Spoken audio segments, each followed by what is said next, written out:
Good evening, good afternoon, and good morning from wherever you are in the world. We're very pleased to welcome all of you to this first conference sponsored by the Tower of David Jerusalem Museum on accessibility in historic sites and cities. My name is Rose Genosar, and I manage special projects at the museum. We're very excited to have so many people signed up from 39 different countries. We welcome your questions, so please write them in the Q&A box, and the panelists will answer all of them, or try to answer all of them, at the end of the session. Please remember that when the session ends, the webinar will go off, and you will be able to use your registration link to log on to the next session. CC captioning is available, and it's on, and all you have to do is click on the CC icon on the bottom of your screen. Press on Show Captions, and make sure that Hide Captions is what you see, and you will be able to follow. And now let's begin. Eilat Lieber, the Director and Chief Curator of the Tower of David Jerusalem Museum, will open the conference. Welcome everyone to the Global Online Conference on Accessibility in Historic Sites and Cities. My name is Eilat Lieber, and I have the honor to be the Director and Chief Curator of the Tower of David Jerusalem Museum. It is a true honor to host this important gathering, bringing together experts, professionals, and visionaries from around the world to discuss accessibility in heritage and cultural sites. I'm speaking to you now from my office in the Tower of David, built 500 years ago. The Tower of David Museum is located in the citadel of Jerusalem's Old City. The museum tells the story of Jerusalem together with ancient artifacts, nice, beautiful collection, but also with immersive and very impressive technology, looking at the importance of Jerusalem in Judaism, Christianity, and Islam. I have to tell you that it feels very good bringing people together from all different backgrounds here in Israel and from around the world. We pray for peace in the whole region, and of course, that the hostages and everyone will be able to come home as soon as possible. We are hosting this conference after a very long process of renovation of the museum. In the last 4 years, we worked together with experts, architects, archaeologists to renew this museum. Although it was a very successful museum in the last 3 decades, it was about time to renew our exhibition. We wanted to engage our visitors from all over the world, and especially the young generation, with the story, the rich history of Jerusalem. It's really long timeline of 4,000 years of history.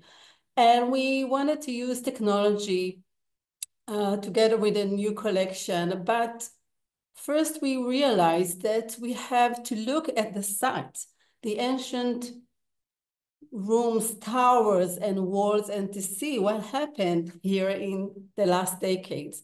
We had, of course, to preserve and fix all the cracks and all the damage happened here.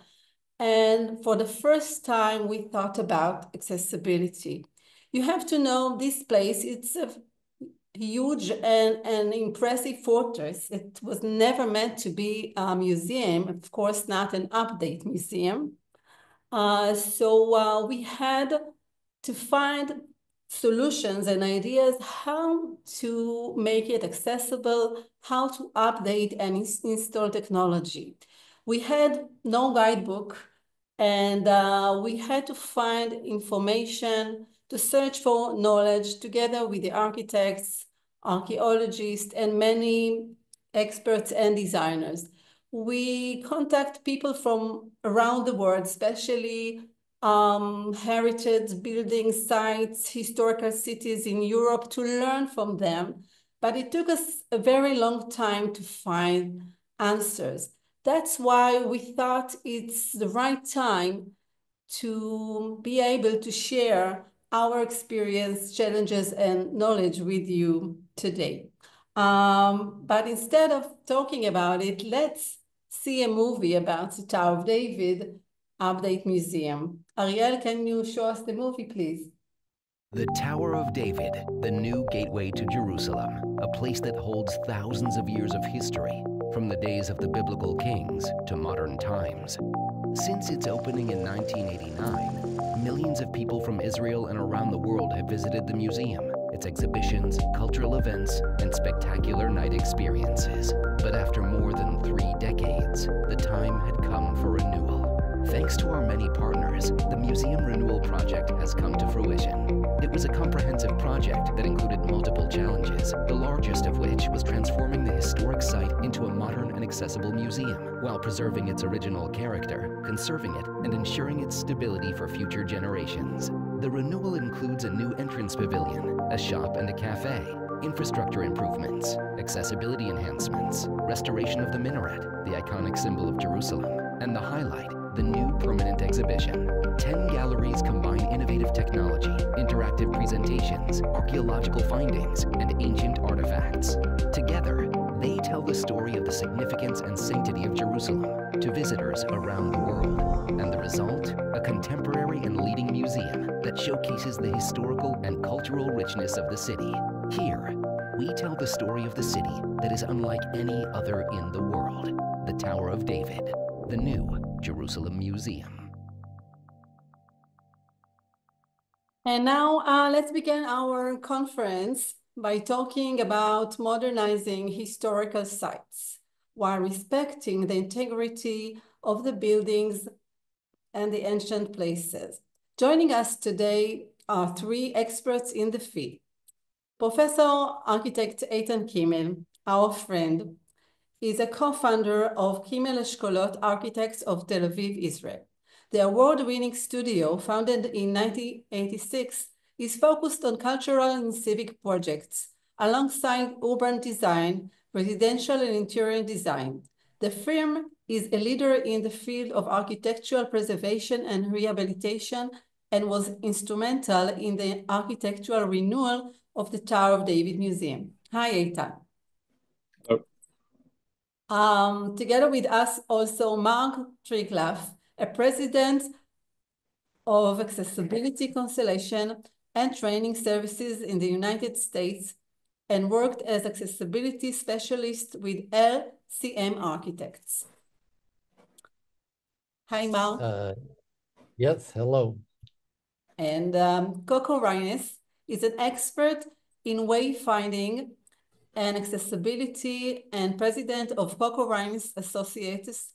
Her firm opened several national museums to blind visitors in France and Colombia.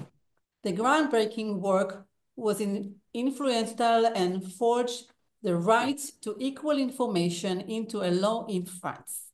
Etan, to you now. Oh, thank you. Thank you, Eilat, and good morning. So I'm Etan Kimmel from Kimmel Architects. And I was honored, and we had the pleasure of being the architects of this amazing renewal of the Tower of David Museum that Eilat just showed the movie telling about it. And I would like to share with you the challenge we confronted when we had to find a way to change what Eilat described, a fortress, a citadel, a place that is not inviting at all, to inviting a modern museum. So just to make sure that the screen is everybody sees the screen. So I guess it works. So we again, this challenge is the challenge of taking this beautiful ancient citadel with layers of history that go back to the Roman times, and make it a museum. And museum is all about movement and how to move the visitors through the content of the museum. So we have this fortress that we know that existed so many years and is part of the identity of Jerusalem, of the old city. And we have to respect everything and still yet bring people in a very comfortable and innovative way to go through the galleries. So first of all, the entrance was from the east. So the entrance this is the Jaffa Gate, as you can see, and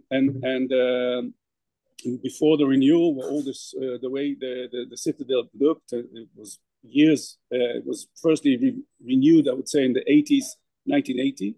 But the first challenge was that the entrance, as you can see from the east, this beautiful entrance is totally inaccessible.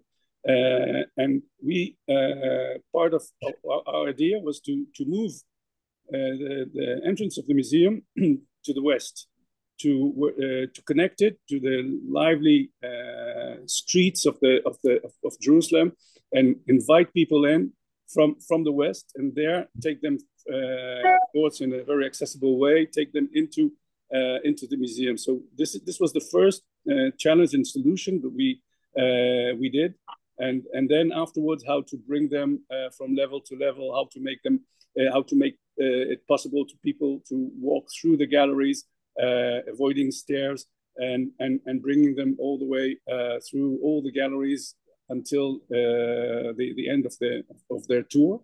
So we had to add elevators that I would show. We had to add ramps. We had to change the full concept of how people enter the museum. And eventually also I would show you the museum shop, which is also a very beautiful moment of how to make a space accessible through the limitations of the existing antiquities. So let me start with the entrance building. And the entrance building, as you see now, we used a space that was sort of a backyard of the museum, and where car parked there, and it was sort of a non-place. And we said we are going to put an entrance building here. Again, here you see the perspective is a true perspective. The building is there, but we don't want it to be seen. We want to respect the beauty of the old walls of the city. So if we started off like this was the beginning, and then here we did as a fold in the ground. We introduced this pavilion, entrance pavilion, that also serves as a ticket office and a cafe, and it has also a gallery of exhibitions, of temporary exhibitions. So this is a new entry and a new structure. This new comes together with the old, and both of them work wonderfully together. So here you see the image of this entrance building that is folded into the space and creates this new entrance. And we used I would say what we had to not to interfere with the views of the old city. We could dig quite deep into the ground and then earn space there, which we did for temporary exhibitions. And so the entrance pavilion has a ticket and a cafe, and if we go down, it has this exhibition gallery. So you see here how this building serves as the cafe and as the entrance building, but it also, if you go down, you see this beautiful gallery that has a transparent wall to the old wall, of course, connected by an elevator. So the section, which was quite a challenge for engineering-wise, to dig so deep next to the old walls and win this new space, because every space for exhibitions in such a museum is welcomed, because of course the rooms of the citadel themselves are quite limited. So we see here this new pit that we dug into the ground, and the pavilion, and it's ramps that serve to connect between the levels, so everybody could walk into the museum without using stairs. And here we see this courtyard, that sunken courtyard to the gallery, to the exhibition, to the temporary exhibition gallery. And again, this beautiful way to bring people up between the levels of the citadel by this new building. And this is the entrance building from inside, where one buys the ticket, and then we go up, and we have to bring people to the galleries. And here I show an existing situation where you see here that was the place where they had, for the audio-video events, they had all the machinery. And we used this place to introduce an elevator, which we tried to understand whether what's the best way to do it. Should we make it an iconic feature? Should we put an elevator saying, look, I'm here? Or how should we do that? We tried a few options.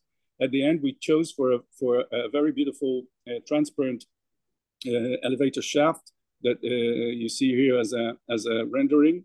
And people can walk into this elevator from the ground floor, and they could go up and are connected through a very beautiful pathway in the walls that exists to the galleries. So we allow this connection between the two floors, and the elevator itself, as it was installed there in the space, working very nicely, old and new together, and we see it as a sort of a success.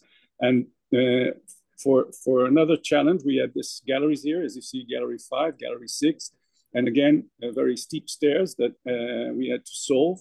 And we tried to look for many solutions, maybe an elevator that is detached, or do all kinds of other solutions that we show here just a few of the studies. And again, the issue is how to bring people to gallery 6 and 7, etc. And at the end, we chose for an elevator inside. We managed to convince the antiquity department that it is important enough to allow us, and we had to go through a stone vault.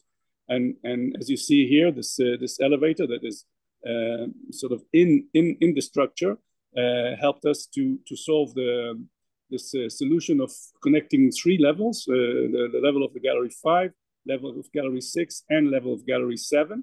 So we show here actually the final solution with a small ramp leading between gallery 5 and gallery 5A. And then we don't need to bring wheelchairs on the staircase. Everything is solved with this elevator, and the elevator sticks out from the roof, and again, connecting 2 levels in the roof. And people can walk in, use the elevator. You see here the section, how they come out in 2 levels. And this is the actual picture of how it was done. And this elevator there inside, I think works perfectly without disturbing the beauty of the ancient walls, and how it's used on a daily life exactly as we expected it to be used. So here's the elevator coming up, and then we have another stairs and another situation where we try to solve it by introducing a small ramp, and this ramp allows us to overcome this little difference in heights. And another situation that we had, again, as a citadel, was narrow, steep connection hole between the 2 spaces that you go up and then you go down again. So we changed the whole section. We used cloud point streaming, and we knew every stone that was in there to solve exactly how we wanted it to be. And we managed to overcome and cancel all these stairs that you see here.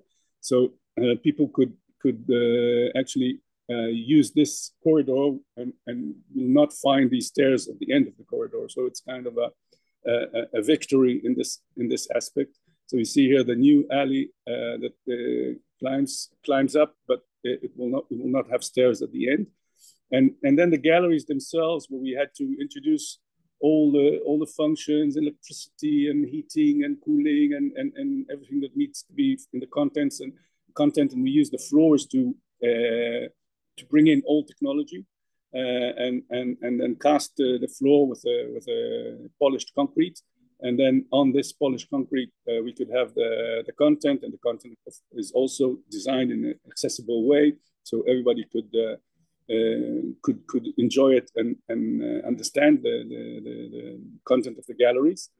And finally, the museum shop, which is at the end of the tour, is again, you see here the position of it. Again, it uses a space that is by nature of what was given, and not an accessible space. Very small shop.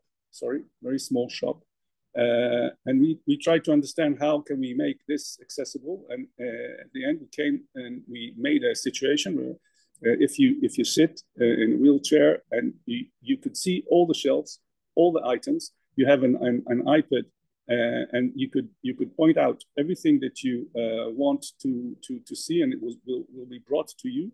So it's like you can shop in this very small shop without actually being near the shelf, but looking at the shelf.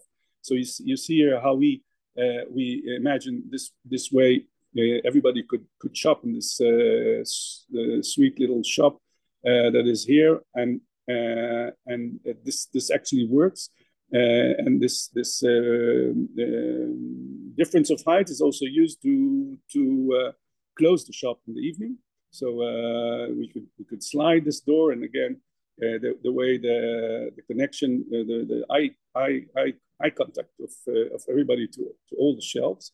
So we show it like this, and then here the museum can close down at nighttime, and this door slides, and all the materials are with this difference in colors that are with dark colors and bright colors to match the stone, but also to help accessibility.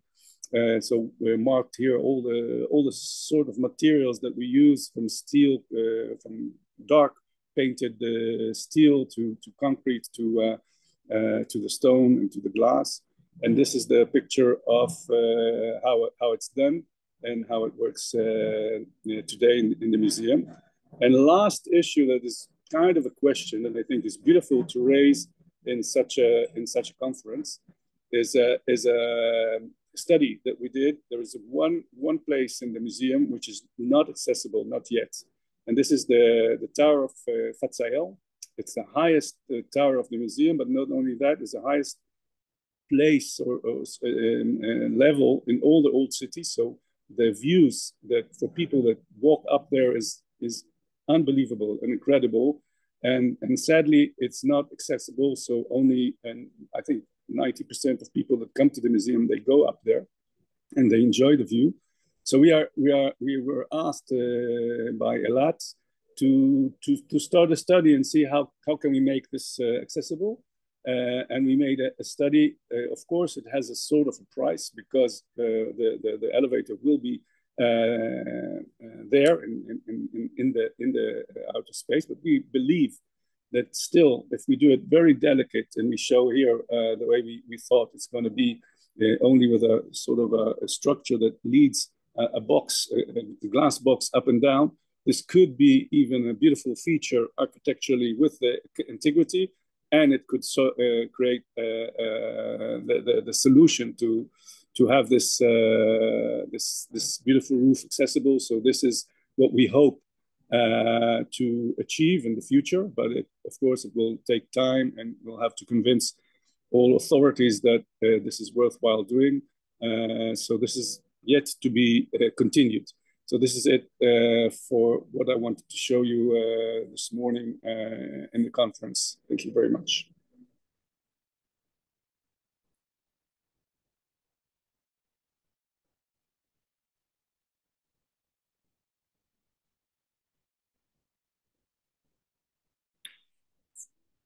I'm still sharing.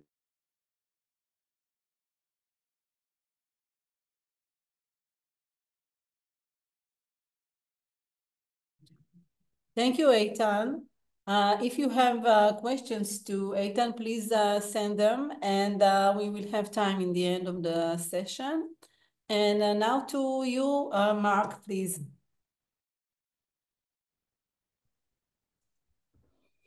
Yes, very glad to be here. Thank you, everyone.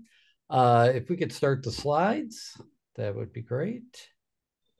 And what I'm going to be talking about is a couple of evaluations that I was able to do related to Lincoln's boyhood home, Lincoln's home in Springfield, Illinois, and President Truman's home. I'm going to focus on the Lincoln home in Springfield, Illinois.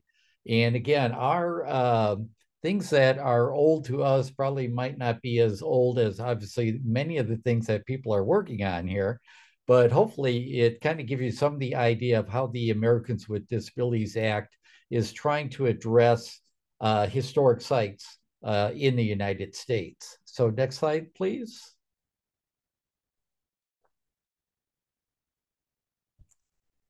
So do the next slide. There we go. And let's do the next one. So I wanted to just kind of highlight a couple of the number of different things that were built into the ADA. So that was written back, it became law back in 1990. Actually, you could go to the slide before that I had. And just to kind of give you an idea of the things that were included within in the code. One of the things a lot of people said, oh, because it's old, we don't have to do anything, so it's grandfathered in. And that was written into the ADA. That was not going to be the case, that anything that was historic, even if it was historic, registered, whatever it might be, still had to make some efforts to make it accessible. But again, you didn't want to disrupt it or threaten or destroy the historical value of that particular building or the site. So that was one of the things that people tried to use as an excuse related to doing anything at all. And so that was something that was purposely built into the codes, that people would at least make some effort to increase the accessibility so people could enjoy that site even more. Now, that doesn't mean it was going to meet all the requirements of the Americans with Disabilities Act, but at least there could be ways it could be an enhanced from accessible routes, whatever it might be, in order to make it more accessible. So one of the things that would be required, okay, if you could go to the slide, the written slide just before that. You went one too far. If you can put that back. Maybe. Okay. So on that previous slide, I'm trying to remember everything that was on that. So there was going to be a minimum of one accessible route to get up to and into, say, the structure or the site. And that didn't mean, like typically in the Americans with Disabilities Act, that usually would mean the front entrance.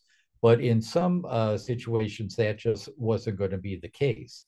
So that was going to be situations that maybe you would end up having to go through a different area or a different route in order to get there. So if we could go one more slide. And again, these, there we go. So that any public areas is what would be the intent for getting into those structure of those buildings. But sometimes in some cases, it might actually be a staff area that you would end up going through. So that was one of the things that provided some flexibility related to getting in. I'll give you an example here shortly. The other thing is trying to provide at least one toilet or restroom area, and that might mean a unisex or you know, kind of modifying to the greatest extent possible those type of sites. So somebody could use the restroom if needed. And then also any kind of displays or that had to be put at a certain height, certain types of fonts, and certain different types of interactives that they would want for those. And again, it was trying to provide different ways for communicating that information, the historic aspects of those particular sites to people. So next slide, please. So the next slide, when we see it, is going to be the Lincoln's home in Springfield, Illinois. And you can kind of see there are a number of steps that go up into it. So they really wanted to preserve that look, didn't want to have like a lift or a ramp going into the building. And one of the things that was also noted information-wise that was at the Lincoln Center, Information Center, was that you had access to the first floor. And that was always the intent of the requirement for access at least to that first level of any kind of building. So in the next slide, you see that was going to be some a route that we were providing into the Lincoln's home. So next slide, please. And so there's different ways that the places like this, historic sites, are operated by National Park Service. And so they would provide different types of materials or that in order to get into any kind of structure. So the previous slide is Garvante was a type of a tread lift that actually hooks onto a manual wheelchair and allows somebody to get up the stairs. And that was actually at the Truman's home, that particular picture. This is actually in the back of the Lincoln home. And you can see how they did really a very nice job of putting the lift, embedding it into the ground and trying to match it with the rest of the woodwork in that.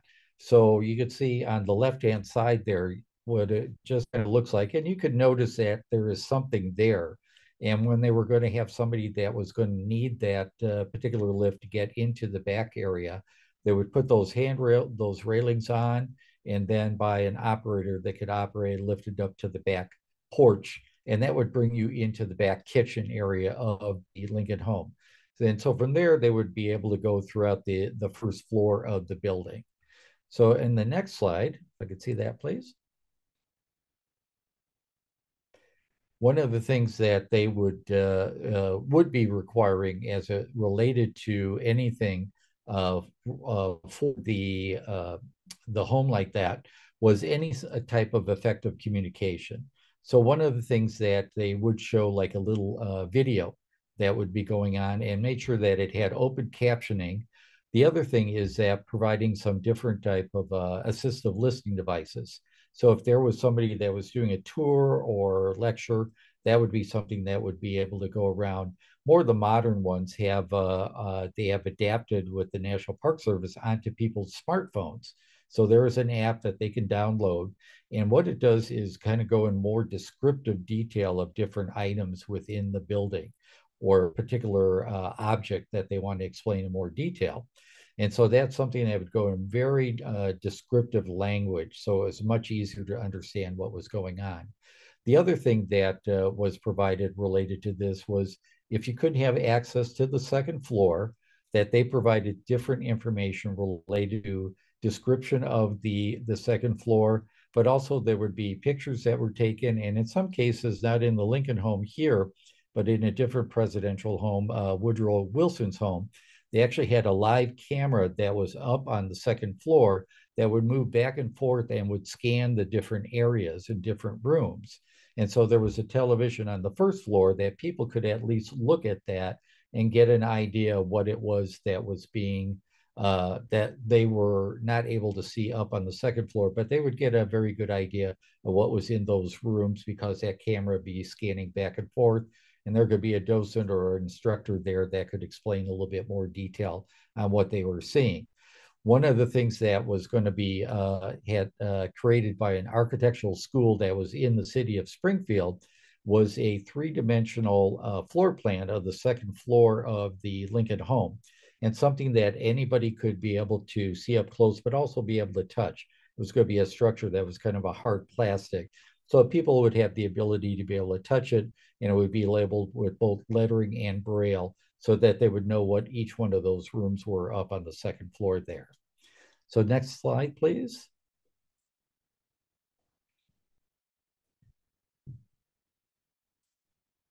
Let's get the next slide, please. There we go. And this is a kind of the map that is provided in the Lincoln Center that provides some information on the whole layout of Springfield, where Lincoln's home was. And then also, if you notice, it kind of went a little quickly there, but there it just had kind of that numbering system. And that was something that people would have on their smartphones, that they would be able to click on whatever the number or put in their smartphone, and then that description that would be going on for that particular exhibit that they might have been standing in front of. One of the things I just wanted to describe with the map was that that was a very large map, as you could kind of see by the people standing there. Typically, what they would do now is have a map that if you were able to put your two hands together, just that width would be the recommended size, so that people, if they had sight loss or no vision at all, they would have an idea they could put their hands on and be able to cover that whole map with just their two hands, not something as large as what was there. One of the things that was provided too was actually multiple tactile exhibits as well. And on the left-hand side there, this is actually from a plaster mold that was taken of actually Lincoln's face and hands, that was actually made into a bronze display. And so that's actually his face and hands. So people have a chance to really get an idea of how he looked up close, his hands. He was a very tall man, obviously very large hands. And so people could actually touch this, especially if they have any kind of sight loss, but just for an interactive exhibit that anybody could be able to use. On the right-hand side, even though this is not Lincoln's home, this is in Vienna, Austria. This is St. Stephen's church. What I like about this one is taking obviously a large structure like this church and bringing it down to a size that is something that people can, again, it's a bronze statue that people can touch, see up close, and really it's very detailed too. So you really get an idea what that structure is like. And that's what I really like about that. Even though you have a massive structure, say if you had Notre Dame Cathedral or something like that, the Eiffel Tower, but if you had a statue like that, people could be able to touch it, something that's very durable and that everybody could enjoy, besides having both written and braille information there. Provided a great way for people to have that information about that particular building or their site. Next slide, please. And I think the next slide is some of the resources related to exhibits. And that was going to be, I was on actually one of the committees. It's called Everyone's Welcome. And that was a committee I was on. Everyone's Welcome was a committee I was on with the Smithsonian, National Endowment for the Arts, American Alliance of Museums. I had actually worked working on accessibility of exhibits at Brookfield Zoo just outside of Chicago. And so we were on a committee together, and these are not required standards for the ADA, but it was putting together all our experiences on how to enhance and make exhibits accessible to everybody that would come and visit any of the sites that were part of our responsibility. On the right-hand side is what is used by the National Park Service in the United States. And they kind of took what we had and just kind of enhanced it a little bit more to their information. So both the historic sites, but outdoor areas as well. These are free online. You would just have to Google that if that's something that would be helpful for you to enhance some of your particular areas, your exhibits, that might help explain some of your historic sites a little bit better. And maybe the creation, like I said, of some of the different tactile exhibits or interactive exhibits that you might be able to include in that particular thing.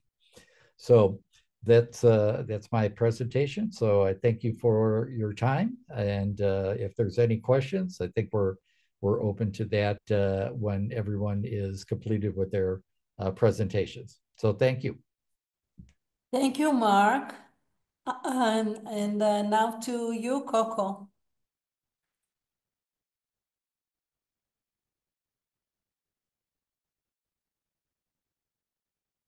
Coco, are you with us? She's on mute. You You are can mute. hear me?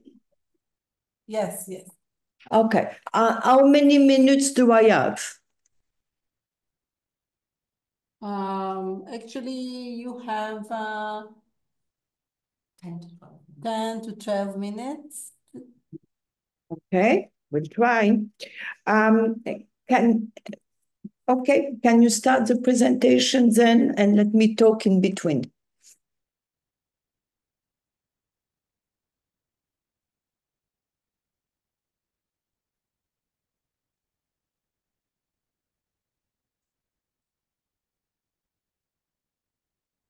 Right. In the very early 80s, I developed a product called the Raynes, which is a braille and audio information system. And one of the first installation was at Charles de Gaulle Airport. This is Terminal C, Charles de Gaulle Airport. It was published everywhere, which helped a lot for certain projects. I had thought about it in the mid-70s when I was invited to do the signage of the Massachusetts Eye and Ear Infirmary in Boston. But the client thought that it would be a gimmick and didn't let me do what I should have done. So next. It has exterior and interior applications. Next. 5 years ago, I went for a promenade from Jerusalem to Petra. Knowing about it, the Boston Society of Architects asked me to write an article on the accessibility of the old cities. Here are some common problems. The sidewalks are always a problem. Before starting on this promenade, 5 days before, I broke my leg. I was in a cast. First reaction was, okay, I have to cancel the trip. And then I said, no. I am going to do it with a cast and a cane, and then I won't invent anything. Perfect. So now we're going to focus on Jerusalem. Next. The beginning of the promenade with one of our friends was the stairs at the end of the new shopping center in Jerusalem. I was horrified by the stairs. They are ugly and very steep. Even if on the side there is an elevator for accessible and for wheelchair, it was very painful to step it. It was too steep. Why do people have to suffer on stairs? Ridiculous. Especially that it was built in the early 90s, these stairs. Next. And while I was talking, the friends, my walking cane, because I had a cast and a walking cane, went into the hole of the water. So something to remember, the holes must not be, cannot accept canes. It's dangerous, especially for blind people. Next. And I saw an installation that had been planned and installed for a very steep street, I forgot its name, and which was an excellent idea, but the resident had other concepts and refused to move their chairs from the right, instead to put them on the left side. So things that cannot always be expected. Next. However, I had these accidental solutions do exist, like this groove for water evacuation is perfect for somebody who is not sighted, can put his cane there and keep going straight. So these are existing opportunities that nobody has to do anything about. Next. And going through the old cities and the souks, it was great that I could use the ramps that had not been designed for wheelchairs, but had been designed for donkeys with carts. They were perfect for me. I didn't have to do the stairs. Next. I was upset to see this equipment. The idea that it should be people who need it should be helped, great. But this defies the wall, defies the whole city, and it bothered me. It should have been maybe in an elegant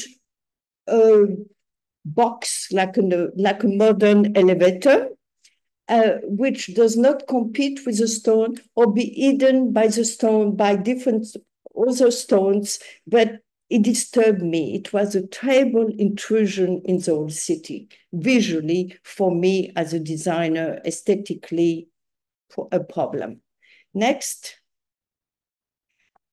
And sometimes people do adornment just for the pleasure of it, for the frivolity of landscaping sometimes. And while I was talking to my friends, I twisted my boots again, my orthopedic boots with a cast and everything, and it was another problem. Next. And then I was going to Petra. And I was very surprised that it was absolutely no thing for accessibility. Nothing. Next. I saw one sign. So if signs right there on the left, right here. So if signs were accepted, it should have been a tactile one that demonstrated with a tactile drawing, simple thing, the height and space and the scale of the box. It would have been done with just a simple silhouette. And that's it, but nothing was there. A pity, a waste opportunity. And I was looking for a wheelchair because it was too long to walk this track. And it was no wheelchair to rent or borrow or anything like this. But I found a horse and a car. You have to improvise. Next. Because of the publication that I got with my Braille and Audio system, and I had won the American, the Gold Award of American Industrial Design for it, I got an invitation from the Ministère de la Culture in France to open some museums to blind visitors. Next. The first museum was the Musée des Beaux-Arts in Calais, France. And I arrived from Boston, totally exhausted in the morning, and I see this very ugly museum. I was so shocked that they would make me come for that. I was almost going to go back, but I shut up. Luckily, I shut up because I realized that they had the original studies of Rodin. So 2 months later, next. 2 months later, this was the result. Very cheap and very efficient. Here's a plan. We reorganized the statues. We moved them like if it was our own living room, moving chairs around. And with enough space between the pedestals for someone in a wheelchair or with a dog to be able to circumambulate comfortably. And so it's 2 rows, like 2 rows of trees, because it's a tactile map at the entrance of the room, and it can be remembered, just 2 lines. And it was very economical because I had the staff of the museum, the maintenance staff, manufacture the pedestals, and the glass panels are tactile. On all of it, they were manufactured in the States, so I could control the quality. And of course, they are not shiny glass, they are blasted glass. Next. And here's the result on both sides of the room as is a Raynes with multilingual messages that describe also the evolutions of the statue. Go back, please. I was very moved at the opening to see two blind men discussing by themselves, like everybody else would, a statue, independently and at their own space and their own time. And this was a great success for me. Next. The next museum I was asked to work on was in Arras. And I was surprised to the first statue that really grabbed me was at reclining figures, which is reclining figures made for a cemetery or on top of a coffin. And it has this ribbon that goes all the way down. And I asked about it, and I was told this is called a phylactère in French, and it means that the personage is talking. So Mickey Mouse, move over, you didn't invent it. And because this is from the 14th century. I'm sorry, the 15th century. 1446. And so this was my first tactile drawing to put in evidence this phylactère, and people can touch it, but they understand where the feet, where the head, and it's in black glass, blasted, doesn't shine. It has braille and text, and it goes very well with the medieval sculptures. Then some of these glass panels were simply discreetly entered in existing display in a very discreet way, didn't disturb anything. Next. The next museum was Musée des Beaux-Arts in Douai, France, which is in an old convent and a church, the church of the convent. In France, the director of the museum has the power to decide if things can be touched or not touched, if the museum is accessible to blind visitors or not. And I was accompanied by someone from the Ministère de la Culture, and we had an appointment, and the director of the museum said, no, nobody will touch anything in my museum.